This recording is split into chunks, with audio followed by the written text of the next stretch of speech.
नमस्कार। आओ सुनाओ में आपका स्वागत है।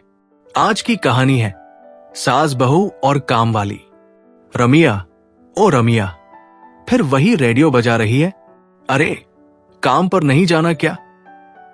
पड़ोस की शांति बुआ की आवाज गली में गूंजी।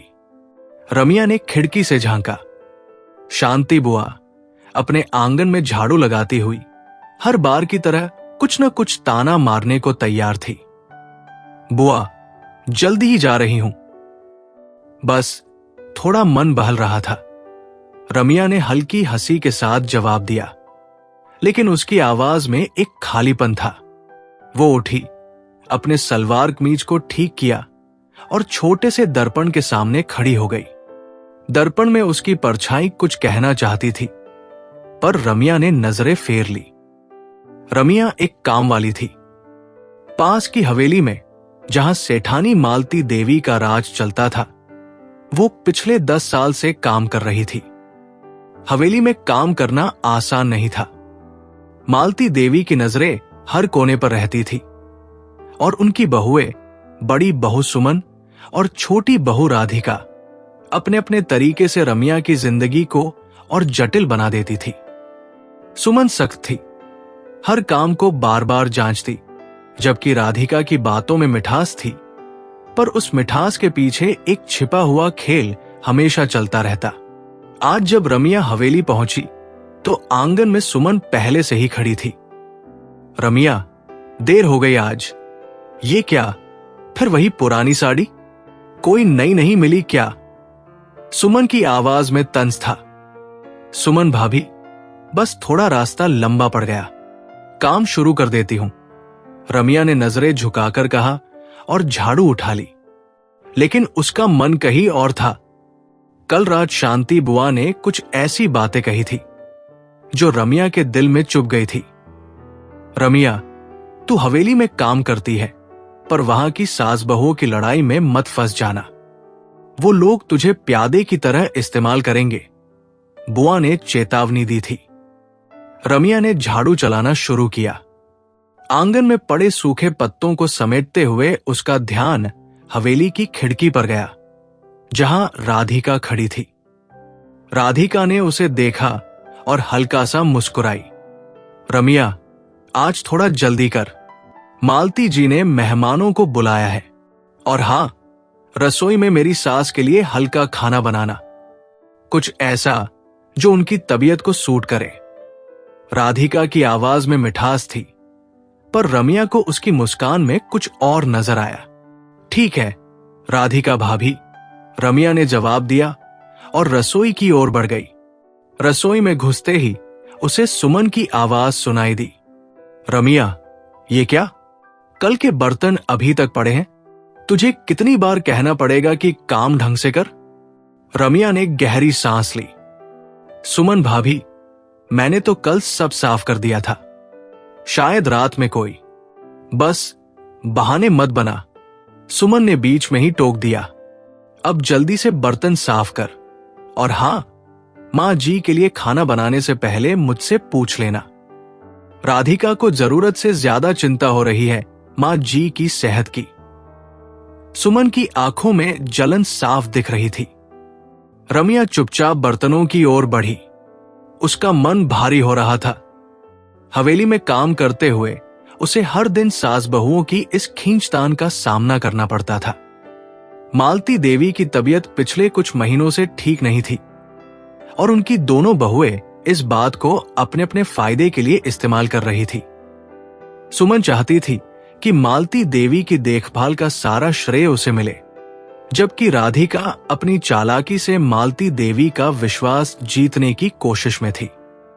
और रमिया, वो इन सब के बीच फंसी थी, जैसे कोई रस्सी जिसे दोनों तरफ से खींचा जा रहा हो।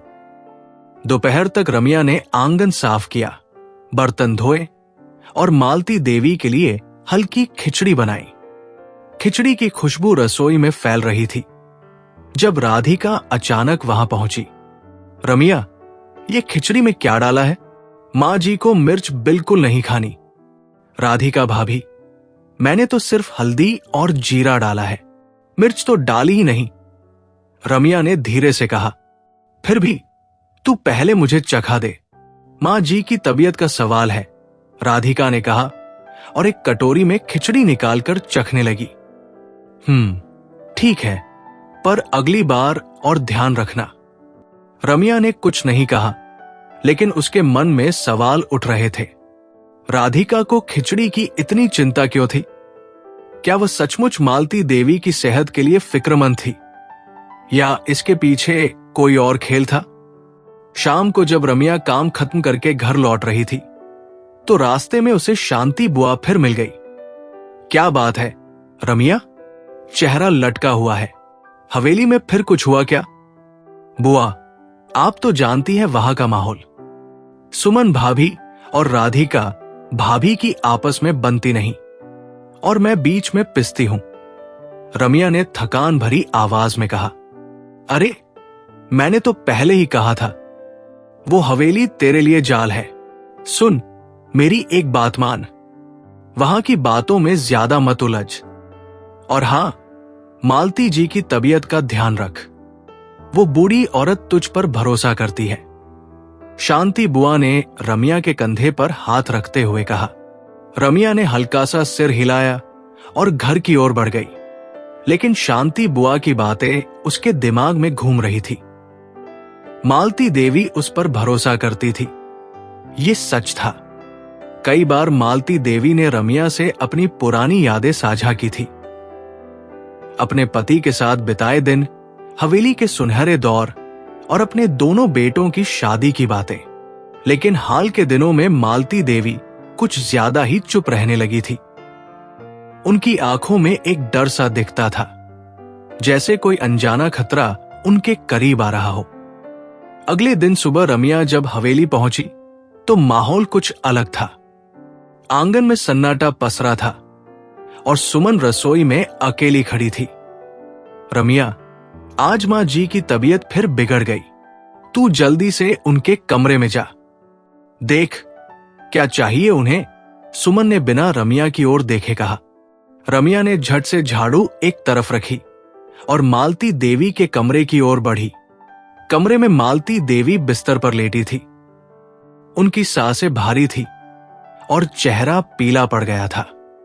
रमिया, तू आ गई, मालती देवी ने कमजोर आवाज में कहा। हां मां जी, क्या हुआ, आप ठीक तो हैं?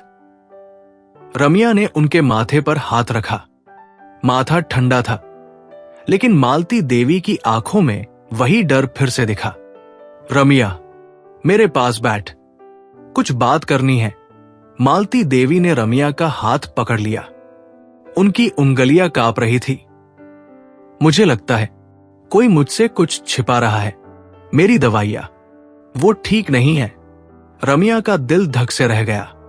मां जी, ऐसा कैसे? आपकी दवाइयां तो सुमन भाभी और राधिका भाभी देखती है। हां, और शायद यही मेरी गलती थी, मालती देवी ने धीरे से कहा। रमिया, तू मेरी बात ध्यान से सुन। अगर मुझे कुछ हो जाए तो मेरे लॉकर की चाबी, वो मेरे तकिए के नीचे है, उसमें कुछ कागजात है, वो मेरे बेटों तक पहुंचने चाहिए। रमिया की सांसें तेज हो गई। मालती देवी की बातें सुनकर उसके मन में तूफान उठ रहा था। क्या मालती देवी को सचमुच कोई खतरा था? और अगर हां, तो क्या सुमन या राधिका इसमें शामिल थी? मां जी, आप ऐसा क्यों कह रही है? मैं अभी डॉक्टर को बुलाती हूं, रमिया ने कहा और उठने लगी। नहीं रमिया, अभी किसी को कुछ मत बता, बस मेरी बात याद रख। मालती देवी ने रमिया का हाथ और जोर से पकड़ लिया। रमिया ने सिर हिलाया, लेकिन उसका मन बेचैन था। वो कमरे से बाहर निकली और रसोई की ओर बढ़ी। वहां राधिका खड़ी थी, अपने नाखूनों को देखते हुए। रमिया, मां जी कैसी है? राधिका ने बिना नजरें उठाए पूछा। राधिका भाभी, उनकी तबीयत ठीक नहीं है, शायद डॉक्टर को बुलाना पड़े, रमिया ने धीरे से कहा। डॉक्टर? अरे, इतनी जल्दी क्या है? मैं उनकी दवाई दे देती हूं, तू बस चाय बना, राधिका ने हल्के से मुस्कुराते हुए कहा। रमिया ने चाय बनाने के लिए गैस चालू की, लेकिन उसका ध्यान राधिका पर था। राधिका ने एक छोटी सी शीशी से कुछ गोलियां निकाली और मालती देवी के लिए पानी के गिलास में डाल दी। रमिया की नजरें उस शीशी पर टिक गई। वो शीशी उसे पहले कभी नहीं दिखी थी। राधिका भाभी, ये कौन सी दवाई है? रमिया ने सहज भाव से पूछा। राधिका चौंक गई। अरे, ये मां जी की पुरानी दवाई है। तू काम करना, इन सब में क्या मतलब? राधिका की आवाज में हल्की सी घबराहट थी। रमिया ने कुछ नहीं कहा, लेकिन उसके मन में शक का बीज बो दिया गया था। क्या मालती देवी का डर सही था? क्या उनकी दवाइयों में कुछ गड़बड़ हो रही थी? शाम को जब रमिया घर लौटी तो वो थक चुकी थी, लेकिन उसकी थकान सिर्फ शारीरिक नहीं थी। मालती देवी की बातें, राधिका की शीशी और सुमन की जलन, ये सब उसके दिमाग में उलझन का जाल बुन रहे थे। उसने रेडियो चालू किया, लेकिन आज पुरानी धुनें भी उसे सुकून नहीं दे रही थी। रमिया, क्या सोच रही है? शांति बुआ की आवाज ने उसे चौंकाया। बुआ कब उसके घर के आंगन में आ गई, उसे पता ही नहीं चला। बुआ, कुछ नहीं, बस हवेली में आज कुछ अजीब सा लगा। रमिया ने हिचकिचाते हुए कहा। बता, क्या हुआ? मैंने कहा था ना, वो हवेली कोई साधारण जगह नहीं है। वहां की दीवारों में भी राज छिपे हैं, बुआ ने गंभीर स्वर में कहा। रमिया ने मालती देवी की बातें बुआ को बताई। लॉकर की चाबी, दवाइयों का शक और राधिका की अजीब हरकत। बुआ ने ध्यान से सुना और फिर बोली, रमिया, तू अब बहुत गहरे पानी में उतर रही है। मालती जी की बात सच हो सकती है, लेकिन तुझे सावधान रहना होगा। सुमन और राधिका दोनों चालाक है, और अगर वो तुझे अपने रास्ते में खतरा समझेंगी तो तेरा काम करना मुश्किल हो जाएगा। तो मैं क्या करूं? बुआ, मां जी ने मुझ पर भरोसा किया है, मैं उन्हें ऐसे नहीं छोड़ सकती। रमिया की आवाज में दृढ़ता थी। सबूत इकट्ठा कर रमिया, बिना सबूत के तू कुछ नहीं कर पाएगी। और हां, उस लॉकर की चाबी को सुरक्षित रख। अगर मालती जी को कुछ हुआ तो वो चाबी तेरा सबसे बड़ा हथियार होगी, बुआ ने कहा और रमिया के कंधे पर हाथ रखकर चली गई। रमिया अकेली रह गई। रात का सन्नाटा गहराता जा रहा था और उसके मन में सवालों का तूफान उठ रहा था। क्या वो मालती देवी को बचा पाएगी? क्या सुमन और राधिका सचमुच कोई साजिश रच रही थी? और अगर हां, तो उसका क्या मकसद था? रमिया ने रेडियो बंद किया और तकिए के नीचे से एक छोटी सी डायरी निकाली। उसने उसमें आज की सारी बातें लिखना शुरू किया। हर छोटी बड़ी बात, हर शक, हर डर। उसे नहीं पता था कि आगे क्या होगा, लेकिन इतना जरूर जानती थी कि वो अब इस खेल का हिस्सा बन चुकी थी। और इस खेल में या तो वो जीतेगी या हवेली के सायों में हमेशा के लिए खो जाएगी। रमिया की नींद उसी रात टूटी जब खिड़की के बाहर से किसी पत्ते की सरसराहट ने उसे चौंका दिया। उसका छोटा सा घर आज रात और भी तंग सा लग रहा था। उसने तकिए के नीचे हाथ डाला जहां उसकी डायरी थी। मालती देवी की बातें, लॉकर की चाबी और राधिका की शीशी, ये सब उसके दिमाग में बार बार चक्कर काट रहे थे। उसने दिया जलाया और डायरी खोली। कल की लिखी बातों के नीचे उसने एक नया वाक्य जोड़ा, क्या हवेली का सच मेरे लिए खतरा बन जाएगा? सुबह होने से पहले ही रमिया उठ गई। आज उसका मन भारी था, लेकिन एक अजीब सी हिम्मत भी उसके भीतर जाग रही थी। शांति बुआ की बातें सही थी, बिना सबूत के वो कुछ नहीं कर सकती। उसने अपनी पुरानी साड़ी पहनी, बालों को कसकर जूड़ा बनाया और हवेली की ओर चल पड़ी। रास्ते में ठंडी हवा उसके चेहरे को छू रही थी, लेकिन उसका ध्यान सिर्फ एक बात पर था, मालती देवी की चाबी। हवेली में कदम रखते ही रमिया को माहौल बदला बदला लगा। आंगन में सन्नाटा था और रसोई से कोई आवाज नहीं आ रही थी। सुमन, जो हमेशा सुबह सुबह रसोई में हड़काती रहती थी, आज कहीं दिख नहीं रही थी। रमिया ने झाड़ू उठाई और काम शुरू किया, लेकिन उसकी नजरें हर कोने को टटोल रही थी। तभी राधिका की आवाज ने उसे चौंकाया। रमिया, आज इतनी सुबह सुबह कुछ खास बात है क्या? राधिका की मुस्कान में वही मिठास थी, लेकिन आज उसकी आंखों में एक चमक थी, जैसे वो रमिया को भांपने की कोशिश कर रही हो। नहीं राधिका भाभी, बस काम जल्दी निपटाना था, रमिया ने नजरें झुकाकर जवाब दिया। अच्छा है। वैसे मां जी की तबीयत आज थोड़ी बेहतर है, तू उनके लिए हलवा बना दे, उन्हें मीठा पसंद है, राधिका ने कहा और रसोई से बाहर चली गई। रमिया ने गहरी सांस ली। हलवा बनाना आसान था, लेकिन उसका मन मालती देवी के कमरे की ओर खिंच रहा था। जब रसोई में कोई नहीं था, रमिया चुपके से मालती देवी के कमरे की ओर बढ़ी। दरवाजा हल्का सा खुला था। उसने अंदर झांका। मालती देवी बिस्तर पर बैठी थी। उनके हाथ में एक पुरानी तस्वीर थी। रमिया, तू? मालती देवी की कमजोर आवाज ने रमिया को अंदर खींच लिया। मां जी, मैं बस देखने आई थी कि आप ठीक है या नहीं, रमिया ने धीरे से कहा और उनके पास बैठ गई। मालती देवी की आंखें नम थी। रमिया, ये देख। मालती देवी ने तस्वीर रमिया की ओर बढ़ाई। उसमें एक जवान मालती देवी थी, उनके पति के साथ। ये हवेली, ये मेरे पति की मेहनत थी, लेकिन अब मुझे लगता है ये मेरे लिए बोझ बन गई है। मां जी, ऐसा क्यों कह रही है? आपकी दोनों बहुएं आपकी देखभाल करती है। रमिया ने जानबूझकर बात को टटोला। मालती देवी ने गहरी सांस ली। देखभाल या अपनी अपनी चालें? रमिया, तू सीधी है, इसलिए तुझे शायद न दिखे, लेकिन मेरी दोनों बहुएं, वो इस हवेली की मालकिन बनना चाहती है, और इसके लिए वो कुछ भी कर सकती है। रमिया का दिल तेजी से धड़कने लगा। मां जी, आपकी दवाइयों का क्या? कल आपने कहा था कि। हां रमिया, मुझे यकीन है मेरी दवाइयों में कुछ गड़बड़ है। मैंने कल रात अपनी गोली नहीं खाई और आज सुबह मुझे थोड़ा बेहतर लग रहा है, मालती देवी ने फुसफुसाते हुए कहा। लेकिन तू ये बात किसी से मत कहना, खासकर राधिका से। रमिया ने सिर हिलाया, लेकिन उसका मन उलझन में था। राधिका या सुमन या दोनों?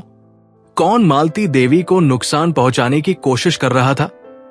उसने मालती देवी के तकिए के नीचे हाथ डाला।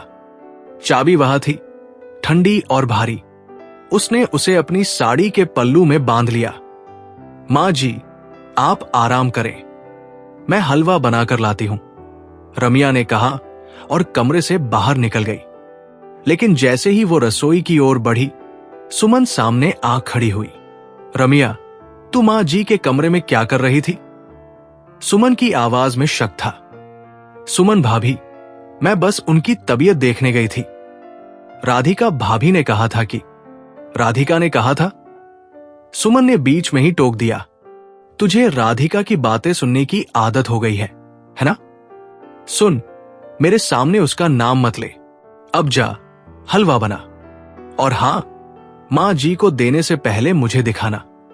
रमिया ने कुछ नहीं कहा, लेकिन सुमन की जलन ने उसके शक को और पक्का कर दिया। रसोई में हलवा बनाते समय उसकी नजरें बार बार उस शीशी की तलाश कर रही थी जो राधिका ने कल इस्तेमाल की थी, लेकिन शीशी गायब थी। दोपहर तक हवेली में मेहमानों का आना शुरू हो गया। मालती देवी के बेटे, सुमन के पति अजय और राधिका के पति विजय दोनों शहर से लौट आए थे। हवेली में रौनक तो थी, लेकिन रमिया को हर चेहरे के पीछे एक नकाब दिख रहा था। मेहमानों की भीड़ में राधिका अपनी मिठास बिखेर रही थी, जबकि सुमन हर किसी को अपनी सख्ती का एहसास करा रही थी। रमिया, ये चाय के कप कहाँ रखे हैं? राधिका ने रसोई में आकर पूछा। राधिका भाभी, वो अलमारी में है, रमिया ने जवाब दिया और अलमारी की ओर बढ़ी। तभी उसकी नजर अलमारी के पीछे पड़ी, जहां एक छोटी सी शीशी चमक रही थी। वही शीशी जो राधिका ने कल इस्तेमाल की थी। रमिया का दिल जोर से धड़का। उसने जल्दी से शीशी उठाई और अपनी साड़ी में छिपा ली। रमिया, क्या कर रही है? चाय के कप देना। राधिका की आवाज में हल्की सी बेचैनी थी। हाँ राधिका भाभी, ये लीजिए। रमिया ने कप थमाए और राधिका को गौर से देखा। राधिका की मुस्कान अब थोड़ी फीकी लग रही थी। शाम को जब मेहमान चले गए, रमिया ने मालती देवी के लिए हलवा उनके कमरे में पहुंचाया। रमिया, तू आज कुछ परेशान सी लग रही है, मालती देवी ने कहा। मां जी, बस थोड़ी थकान है, आप हलवा खाइए। रमिया ने मुस्कुराने की कोशिश की, लेकिन उसकी जेब में छिपी शीशी और साड़ी में बंधी चाबी उसे बार बार याद दिला रही थी कि वो अब एक खतरनाक खेल का हिस्सा थी। रात को घर लौटते समय रमिया ने शांति बुआ को सब कुछ बताया। शीशी, मालती देवी की बातें और सुमन राधिका की खींचतान।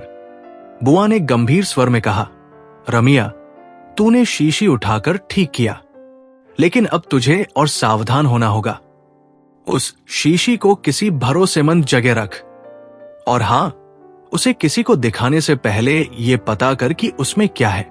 लेकिन बुआ, मैं ये कैसे करूं? मैं तो बस एक काम वाली हूं। रमिया की आवाज में निराशा थी। रमिया, तू काम वाली हो, लेकिन तेरे पास दिल है और ये दिल तुझे सही रास्ता दिखाएगा। बस अपनी आंखें और कान खुले रख, बुआ ने रमिया के माथे पर हाथ रखते हुए कहा। रमिया ने शीशी को अपनी डायरी के पन्नों के बीच छिपा दिया और चाबी को अपने पुराने संदूक में बंद कर दिया। उस रात वो सो नहीं पाई। हवेली के साए अब उसके सपनों में भी घूम रहे थे। अगले दिन सुबह हवेली में कुछ और ही माहौल था। मालती देवी की तबीयत फिर बिगड़ गई थी। सुमन और राधिका दोनों उनके कमरे के बाहर खड़ी थी, लेकिन उनकी बातें रमिया को साफ सुनाई दे रही थी। राधिका, तूने मां जी की दवाइयां ठीक से दी थी ना? सुमन ने शक भरी नजरों से पूछा। सुमन दीदी, मैंने तो वही दी जो डॉक्टर ने लिखी थी। तुम्हें मुझ पर शक है क्या? राधिका की आवाज में नाराजगी थी। रमिया चुपके से उनके पास से गुजरी, लेकिन उसकी नजरें राधिका के चेहरे पर थी। राधिका की आंखों में एक चमक थी जो रमिया को डराने लगी। उसने फैसला किया कि वो आज ही शीशी को किसी भरोसेमंद इंसान तक पहुंचाएगी। दोपहर को जब हवेली में सन्नाटा छाया था, रमिया ने मालती देवी के कमरे में कदम रखा। मालती देवी सो रही थी। रमिया ने उनके तकिए के नीचे झांका। चाबी गायब थी। उसका दिल धक से रह गया। क्या किसी ने चाबी ले ली थी, या मालती देवी ने खुद उसे कही और रख दिया था? तभी कमरे का दरवाजा खुला। राधिका अंदर आई। रमिया, तू यहां क्या कर रही है? उसकी आवाज में ठंडक थी। राधिका भाभी, मैं बस मां जी का पानी का गिलास बदलने आई थी, रमिया ने हड़बड़ाते हुए कहा। राधिका ने रमिया को गौर से देखा, फिर मुस्कुराई। ठीक है, लेकिन अगली बार बिना बताए मां जी के कमरे में मत आया कर। रमिया ने सिर हिलाया और कमरे से बाहर निकल गई, लेकिन उसका मन अब और बेचैन था। चाबी का गायब होना, राधिका का शक और शीशी का राज, ये सब एक ऐसी गुत्थी बन रहे थे जिसे सुलझाना रमिया के लिए अब जिंदगी और मौत का सवाल था। शाम को जब रमिया घर लौटी तो शांति बुआ उसके आंगन में इंतजार कर रही थी। रमिया, मैंने कुछ पता किया है।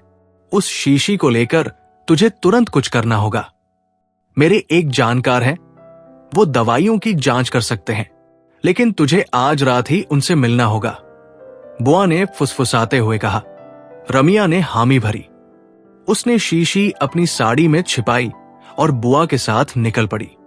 रास्ते में अंधेरा गहराता जा रहा था और रमिया को लग रहा था कि कोई उसका पीछा कर रहा है। उसने पीछे मुड़कर देखा, लेकिन वहां कोई नहीं था। फिर भी उसका दिल बार बार कह रहा था कि हवेली के साए अब उसका पीछा छोड़ने वाले नहीं थे। रमिया की सांसें तेज थी, जैसे कोई अनजाना डर उसका पीछा कर रहा हो। अंधेरी गली में शांति बुआ के साथ चलते हुए वो बार बार पीछे मुड़कर देख रही थी। साड़ी में छिपी शीशी अब उसके लिए सिर्फ एक कांच का टुकड़ा नहीं, बल्कि हवेली के सबसे बड़े राज की कुंजी थी। शांति बुआ ने उसका हाथ थाम लिया। रमिया, डर मत, हम बस कमल जी तक पहुंचने वाले हैं। वो शीशी की जांच करेंगे और हमें पता चलेगा कि मालती जी के साथ क्या हो रहा है। बुआ ने फुसफुसाते हुए कहा। बुआ, मुझे लगता है कोई हमारा पीछा कर रहा है, रमिया ने धीमी आवाज में कहा। उसकी नजरें गली के सायों को टटोल रही थी। अरे, ये तेरा वहम है, चल जल्दी कर। बुआ ने उसे खींचा, लेकिन उनकी आवाज में हल्की सी बेचैनी थी। गली के आखिरी छोर पर एक छोटा सा घर था, जिसके दरवाजे पर टूटा सा ताला लटक रहा था। बुआ ने दरवाजा खटखटाया। एक बुजुर्ग आदमी ने दरवाजा खोला। उसकी आंखें गहरी थी, जैसे उनमें कई अनकहे सच कैद हों।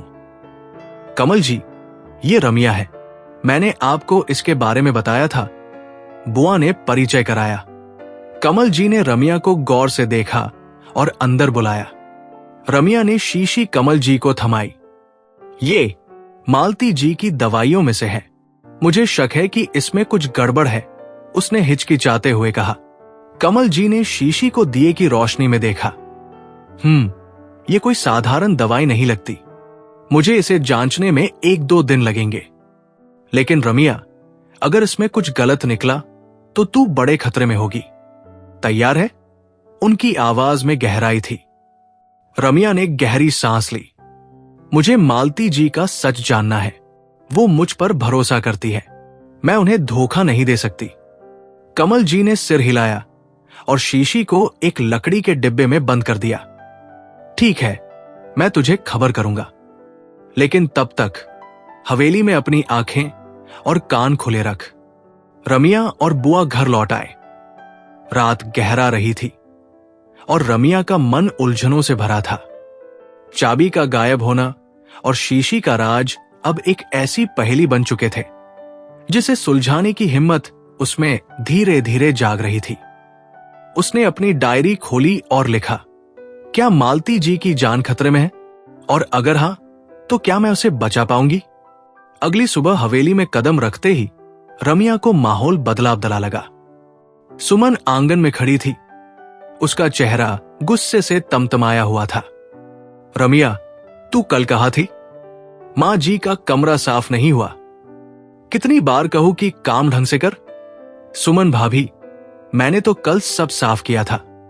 शायद रमिया ने सफाई देनी चाहिए, लेकिन सुमन ने उसे टोक दिया।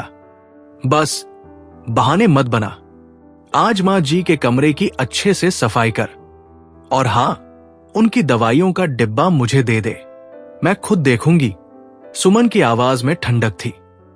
रमिया का दिल धक से रह गया। दवाइयों का डिब्बा? क्या सुमन को शीशी के गायब होने का शक हो गया था? सुमन भाभी, वो डिब्बा तो मां जी के कमरे में होगा, मैं देख लेती हूं, रमिया ने सहज भाव से कहा और मालती देवी के कमरे की ओर बढ़ गई। मालती देवी बिस्तर पर थी, उनकी आंखें खुली थी। रमिया, तू ठीक है? उनकी कमजोर आवाज में चिंता थी। हां मां जी, आप कैसी हैं? रमिया ने उनके माथे पर हाथ रखा। मालती देवी की सांसें भारी थी और उनकी आंखों में वही डर था। रमिया, चाबी, वो गायब है, मुझे लगता है कोई मेरे कमरे में आया था, मालती देवी ने फुसफुसाते हुए कहा। तूने किसी को कुछ बताया तो नहीं? नहीं मां जी, मैंने किसी से कुछ नहीं कहा, रमिया ने आश्वासन दिया, लेकिन उसका मन उलझन में था। चाबी का गायब होना अब और खतरनाक लग रहा था। उसने कमरे की सफाई शुरू की, लेकिन उसकी नजरें हर कोने को टटोल रही थी। तभी उसकी नजर मालती देवी की अलमारी पर पड़ी। अलमारी का ताला हल्का सा खुला हुआ था। मां जी, आपकी अलमारी, क्या कोई इसे खोलता है? रमिया ने सावधानी से पूछा। मालती देवी ने नजरें फेर ली। रमिया, तू ज्यादा सवाल मत कर, बस मेरी बात याद रख। वो कागजात, वो बहुत जरूरी है। रमिया ने सिर हिलाया, लेकिन उसका शक पक्का हो रहा था।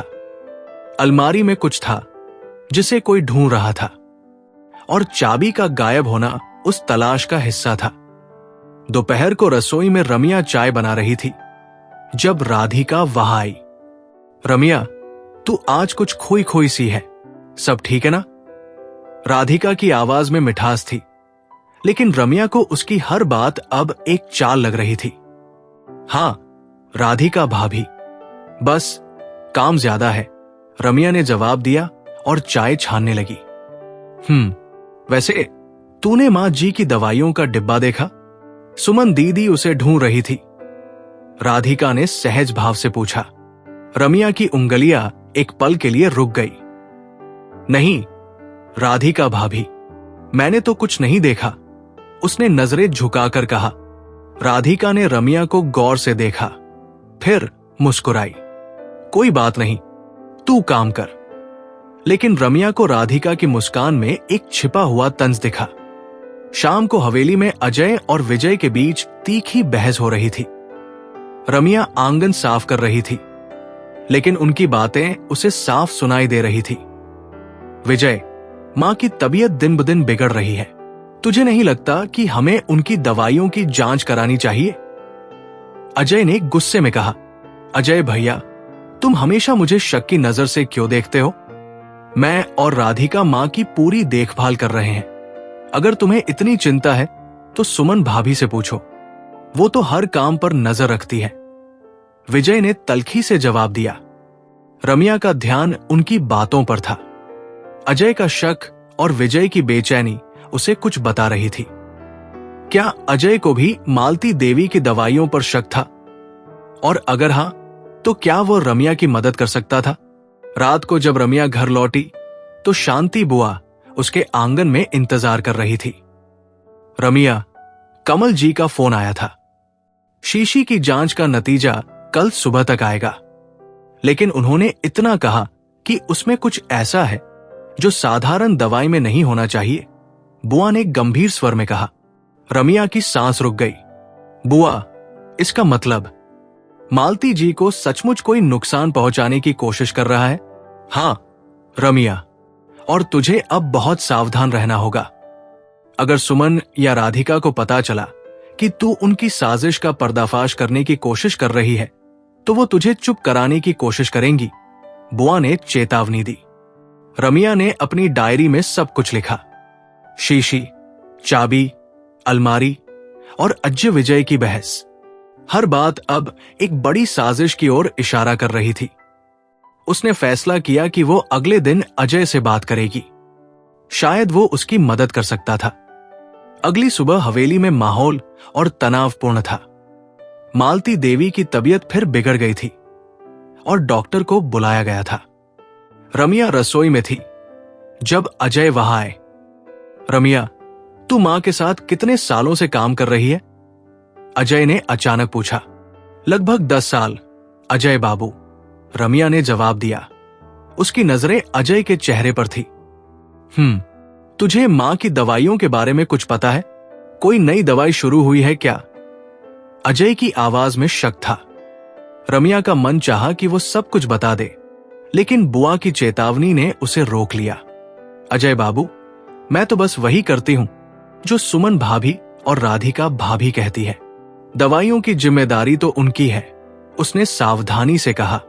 अजय ने कुछ नहीं कहा, लेकिन उसकी आंखों में एक सवाल था। रमिया को यकीन था कि अजय कुछ जानता था, या कम से कम उसे शक तो था। दोपहर को जब रमिया मालती देवी के कमरे में पानी का गिलास रखने गई, तो उसने देखा कि मालती देवी सो रही थी। उसने उनके तकिए के नीचे झांका, चाबी वहां नहीं थी। उसका दिल धक से रह गया। क्या किसी ने चाबी ले ली थी, या मालती देवी ने खुद उसे कही और रख दिया था? तभी कमरे का दरवाजा खुला। राधिका अंदर आई। रमिया, तू यहां क्या कर रही है? उसकी आवाज में ठंडक थी। राधिका भाभी, मैं बस मां जी का पानी का गिलास बदलने आई थी, रमिया ने हड़बड़ाते हुए कहा। राधिका ने रमिया को गौर से देखा, फिर मुस्कुराई। ठीक है, लेकिन अगली बार बिना बताए मां जी के कमरे में मत आया कर। रमिया ने सिर हिलाया और कमरे से बाहर निकल गई, लेकिन उसका मन अब और बेचैन था। चाबी का गायब होना, राधिका का शक और शीशी का राज, ये सब एक ऐसी गुत्थी बन रहे थे जिसे सुलझाना रमिया के लिए अब जिंदगी और मौत का सवाल था। शाम को जब रमिया घर लौटी तो शांति बुआ फिर उसके आंगन में थी। रमिया, मैंने कुछ पता किया है। उस शीशी को लेकर तुझे तुरंत कुछ करना होगा। मेरे एक जानकार हैं, वो दवाइयों की जांच कर सकते हैं, लेकिन तुझे आज रात ही उनसे मिलना होगा, बुआ ने फुसफुसाते हुए कहा। रमिया ने हामी भरी। उसने शीशी अपनी साड़ी में छिपाई और बुआ के साथ निकल पड़ी। रास्ते में अंधेरा गहराता जा रहा था और रमिया को लग रहा था कि कोई उसका पीछा कर रहा है। उसने पीछे मुड़कर देखा, लेकिन वहां कोई नहीं था। रमिया अंधेरी गली में शांति बुआ के साथ चलते हुए उसका मन एक तूफान में उलझा था। कमल जी की बातें, मालती देवी का डर और हवेली में सायों की तरह मंडराता खतरा, सब कुछ अब एक निर्णायक मोड़ पर आ चुका था। रमिया का दिल बार बार कह रहा था कि वो सच्चाई के इतने करीब थी कि अब पीछे हटना नामुमकिन था। बुआ ने उसका कंधा थपथपाया। रमिया, बस थोड़ा और, कमल जी का घर पास ही है। जो भी हो, आज रात हमें जवाब मिलेगा। बुआ, अगर शीशी में सचमुच कुछ गलत निकला तो मैं सुमन भाभी और राधिका भाभी का सामना कैसे करूंगी? वो मुझे चुप करा देंगी। रमिया की आवाज में डर था, लेकिन उसमें एक दृढ़ता भी थी। रमिया, तूने मालती जी का भरोसा जीता है। ये भरोसा तेरा हथियार है। और हां, अजय बाबू को सब बताने का समय अब करीब है, बुआ ने गंभीर स्वर में कहा। कमल जी के घर पहुंचते ही रमिया ने शीशी उनके हाथों में थमाई। कमल जी ने एक पुरानी मेज पर कुछ उपकरण रखे थे। उन्होंने शीशी का ढक्कन खोला और उसकी सामग्री को एक कांच की प्लेट पर डाला। कमल जी की उंगलियां तेजी से काम कर रही थी और रमिया की सांसें थमसी गई थी। कुछ देर बाद कमल जी ने अपनी चश्मा उतारा और रमिया की ओर देखा। रमिया, ये दवाई नहीं, एक धीमा जहर है। इसका असर धीरे धीरे शरीर को कमजोर करता है। अगर मालती जी इसे ले रही है तो उनकी तबीयत बिगड़ने की वजह यही है। रमिया का दिल जैसे सीने में धक से रुक गया। कमल जी, आपका मतलब? कोई जानबूझकर मां जी को, उसकी आवाज कांप रही थी। हां, और ये कोई साधारण गलती नहीं, इसे बहुत सोच समझ कर किया गया है, कमल जी ने कहा और एक कागज पर कुछ लिखकर रमिया को थमाया। ये जांच की रिपोर्ट है, इसे सुरक्षित रख।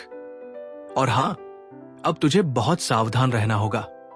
रमिया ने कागज को अपनी साड़ी में छिपाया और बुआ के साथ घर लौट आई। रात का सन्नाटा अब और भारी लग रहा था।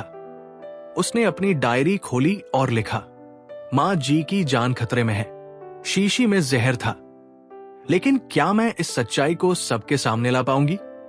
अगली सुबह हवेली में कदम रखते ही रमिया को माहौल और सख्त लगा। मालती देवी के कमरे के बाहर सुमन और राधिका खड़ी थी। उनकी आवाजें ऊंची थी। राधिका, तूने मां जी की दवाइयां बदली थी ना? अब उनकी तबीयत और बिगड़ गई है, सुमन ने गुस्से में कहा। सुमन दीदी, तुम हमेशा मुझे इल्जाम क्यों देती हो? मैंने तो वही दवाइयां दी जो डॉक्टर ने लिखी थी। शायद तुमने कुछ गलत किया हो, राधिका ने पलटवार किया। रमिया चुपके से उनके पास से गुजरी, लेकिन उसकी नजरें राधिका पर थी।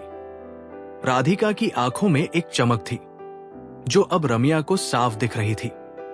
वो रसोई में गई और चाय बनाने लगी, लेकिन उसका ध्यान अजय पर था, जो आंगन में अकेला खड़ा था। रमिया ने फैसला किया कि अब समय आ गया था। अजय बाबू, मुझे आपसे कुछ बात करनी है, रमिया ने हिम्मत जुटाकर कहा। अजय ने चौंक कर रमिया की ओर देखा। क्या बात है रमिया, कुछ गड़बड़ है? अजय बाबू, ये मां जी की दवाइयों की बात है। मुझे कुछ पता चला है, लेकिन मैं अकेले कुछ नहीं कर सकती, रमिया ने धीरे से कहा। अजय की आंखें सिकुड़ गई। बता, क्या जानती है तू? रमिया ने सावधानी से शीशी और कमल जी की जांच की बात बताई। उसने कागज की कॉपी अजय को थमाई। अजय ने कागज को पढ़ा और उसका चेहरा गुस्से से लाल हो गया। ये कैसे हो सकता है? रमिया, तुझे यकीन है कि ये सच है? अजय बाबू, मैंने अपनी आंखों से देखा और कमल जी ने जांच की है। मां जी को कोई जानबूझकर नुकसान पहुंचा रहा है। रमिया की आवाज में दृढ़ता थी। अजय ने गहरी सांस ली। ठीक है रमिया, मैं इसकी जांच करूंगा, लेकिन तू अभी किसी से कुछ मत कहना, खासकर सुमन और राधिका से। रमिया ने सिर हिलाया, लेकिन उसका मन बेचैन था। अजय पर भरोसा करना ठीक था, लेकिन क्या वह सचमुच कुछ कर पाएगा? दोपहर को हवेली में डॉक्टर फिर आए। मालती देवी की हालत अब और नाजुक थी।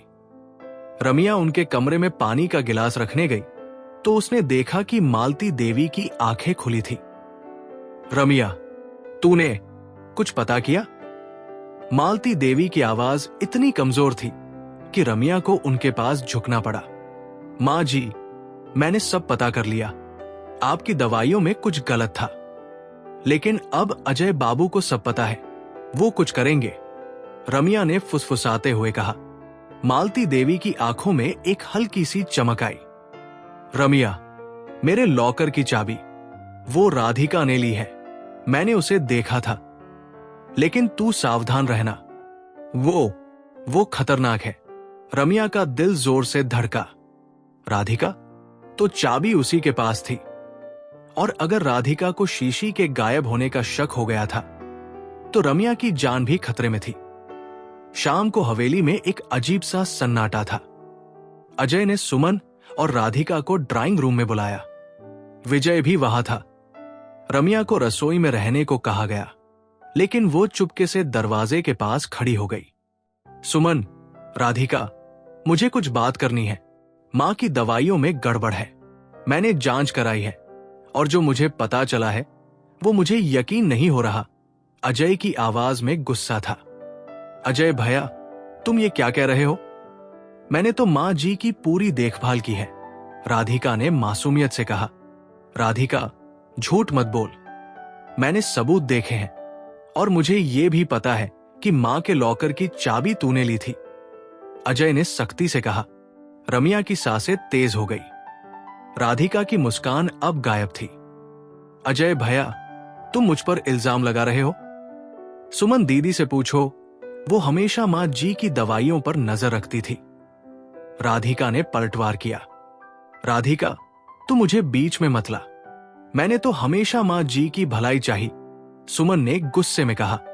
विजय चुप था, लेकिन उसकी आंखें बार बार राधिका की ओर देख रही थी।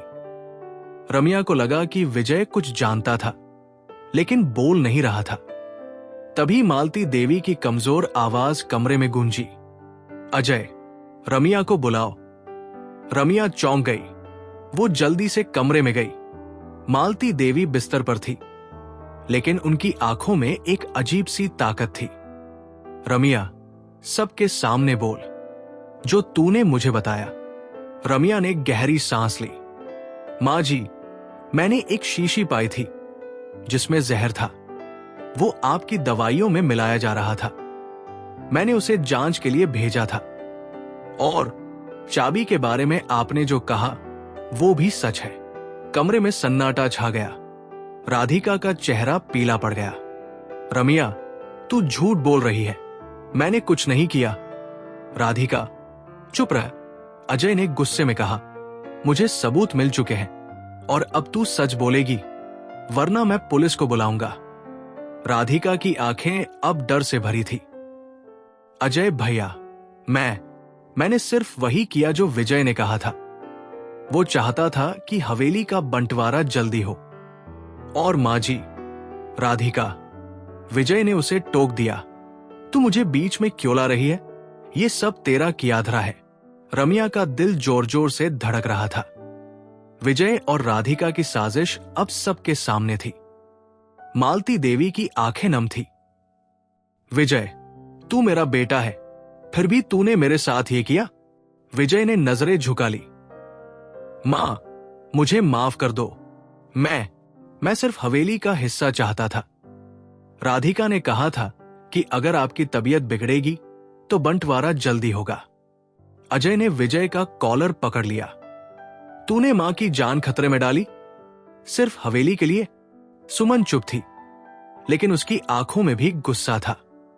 राधिका, मैंने तुझे हमेशा शक की नजर से देखा, लेकिन ये तो हद है। रमिया ने मालती देवी का हाथ थाम लिया। मां जी, अब आप सुरक्षित हैं। मैंने आपकी चाबी भी ढूंढ ली है। वो राधिका भाभी के कमरे में थी। मालती देवी ने रमिया की ओर देखा। रमिया, तूने मेरी जान बचाई। मैं तेरा ये एहसान कभी नहीं भूलूंगी। अगले दिन हवेली में पुलिस आई। राधिका और विजय को हिरासत में लिया गया। मालती देवी की तबीयत धीरे धीरे सुधरने लगी। अजय और सुमन ने मिलकर हवेली की देखभाल शुरू की और मालती देवी ने अपने कागजात अजय को सौंप दिए। उन कागजात में हवेली का मालिकाना हक अजय के नाम था। रमिया को मालती देवी ने अपने पास बुलाया। रमिया, तूने जो किया वो कोई बेटा बेटी भी नहीं करता। ये ले, ये मेरी तरफ से तुझके लिए। मालती देवी ने एक छोटा सा लिफाफा रमिया को थमाया। रमिया ने लिफाफा खोला। उसमें कुछ पैसे और एक छोटा सा कागज था जिसमें लिखा था, रमिया, तू मेरी बेटी है। रमिया की आंखें नम हो गई। उसने मालती देवी के पैर छुए। मां जी, मुझे बस आपका आशीर्वाद चाहिए। उस रात जब रमिया घर लौटी तो शांति बुआ उसके आंगन में थी। रमिया, तूने वो कर दिखाया जो कोई सोच भी नहीं सकता था। बुआ, मैंने तो बस वही किया जो मेरा फर्ज था, रमिया ने मुस्कुराते हुए कहा। उसने अपनी डायरी खोली और आखिरी पन्ने पर लिखा, सच्चाई के सामने बुराई टिक नहीं सकती और मैं एक काम वाली आज खुद को एक बेटी मानती हूं। कहानी कैसी लगी कमेंट करके जरूर बताएं और हमारे चैनल आओ सुनाओ को लाइक, शेयर और सब्सक्राइब करें।